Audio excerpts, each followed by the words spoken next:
امام حسن بھی شہید ہوئے. پتہ ہے آپ کو امام حسن کا بھی دن منانا چاہیے کہ نہیں؟ منانا چاہیے. ان کے یوم وصال پہ بھی کوئی جلسہ کر لیا کرو، بڑے ہیں امام حسین سے. جدھر سارا زمانہ چلتا ہے ادھر چل پڑتے ہو. حدیث میں جہاں جہاں نام آیا نا، پہلا امام حسن کا ہے، دوسرا امام حسین کا ہے، اور امام حسین کے اپنے جملے ہیں. فرماتے ہیں میرا بھائی نہیں، میرا امام بھی ہے، میرا امام بھی ہے. اور آپ فرمایا کرتے تھے میں نے بڑی چیزیں اس حسن سے سیکھی ہیں. جو انہوں نے سیکھا ایک بتاؤں اس میں سے؟ کچھ لوگ تھکے ہیں آپ میں سے، حالانکہ میں تو زیادہ سفر کر کے آیا ہوں. عرض کروں جو انہوں نے سیکھا ہے، سنو.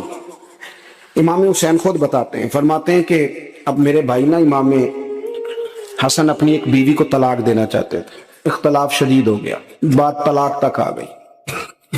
مجھے پتا چلا تو میں پہنچا. میں نے کہا بھائی جان کیا اختلاف ہے بھابھی سے؟ سنا طلاق دینے لگے ہیں. فرمایا ہاں طلاق دے دوں گا.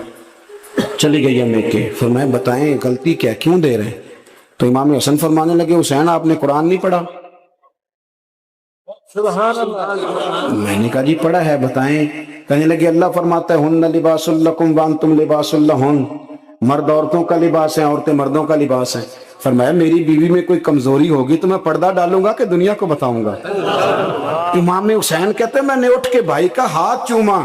میں نے کہا آیت میں نے پہلے بھی پڑھی تھی، تفسیر آج سمجھ میں آئی ہے، تفسیر آج سمجھ میں آئی ہے، میرے بڑے بھائی نے سمجھائی ہے، سمجھ میں آئی. کہتے ہیں کچھ دنوں کے بعد امام حسن نے بیوی کو طلاق دے دی.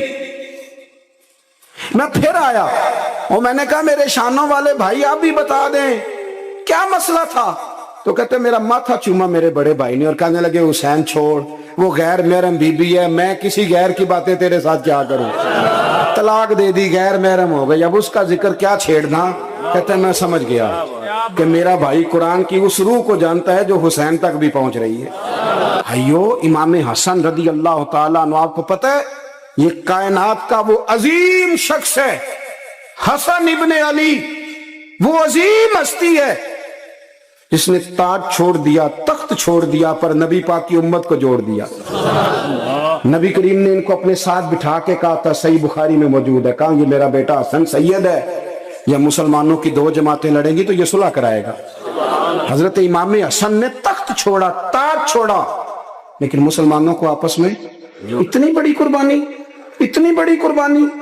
یہاں تو بھائی چھوٹا سا مسئلہ ہوتا ہے، مسجد میں اچھے بھلے امام صاحب نماز پڑھا رہے ہوتے ہیں، بچے پڑھ رہے ہوتے ہیں، اور مسجد میں تو تقریباً 15-20 چودھری اتوار مسجد میں ہوتے ہیں.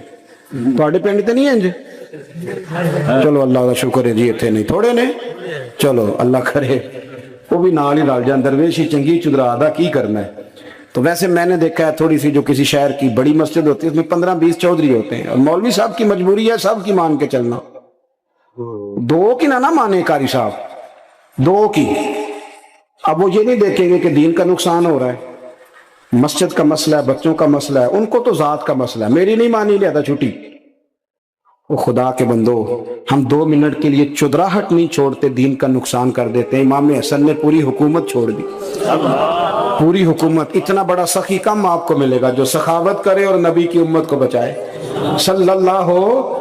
یہ بات بیان نہیں ہوتی، اکثر نہیں ہوتی، شاید پورے کربلا میں آپ نے نہ سنی ہو الا ماشاءاللہ. اس کو سمجھے امام حسن. اور پھر مزے کی بات، امام حسن بھی شہید ہوئے، انہیں زہر دیا گیا، اور جب وہ شدید بیمار ہو گئے نا، زہر اثر کر گیا، تو امام حسین آئے، بڑے پریشان ہوئے، رو پڑے، کہنے لگے بھائی مجھے بتاؤ کس نے زہر دیا. تو امام حسن کہنے لگے حسین مجھے شک ہے ایک شخص پر، لیکن شک ہے بھائی، اگر صرف شک ہے تو میں کسی بے گناہ کو بدنام کیسے کر دوں، تمہیں کیسے نام بتا. اللہ، یہ نامعلوم پرچے کراتے نہیں ہم روز ہی نامعلوم پرچے، جس پہ دشمنی ہے اس کا نام لکھا دو، ختم ہو گئی بات. امام حسن کی تربیت دیکھو، فرمانے لگے جس پر مجھے شک ہے اس کا نام بتا دوں، تو اگر وہ نہیں تو بے گناہ کا ذکر کیسے کر دوں. تو امام حسین فرمانے لگے بھائی جان اگر وہی ہوا تو آپ فرمانے لگے اگر وہی ہوا نا تو حسین پھر بھی تو چھوڑ دے، میں نے رب کے سپرد کر دیا، اللہ بہترین انتقام لینے والا ہے. اللہ اتنا بڑا حوصلہ سیدہ کے بیٹے کا، شیر کے بیٹے کا، شیروں جیسا کلیجہ، اتنا دل دریا سمندروں ڈونگے، کون دلان دیاں جانے. او بھائی تھوڑا حوصلہ کر، جتن تے ہر کوئی کھیڑے، تو ہارن کھیڑ فقیرہ،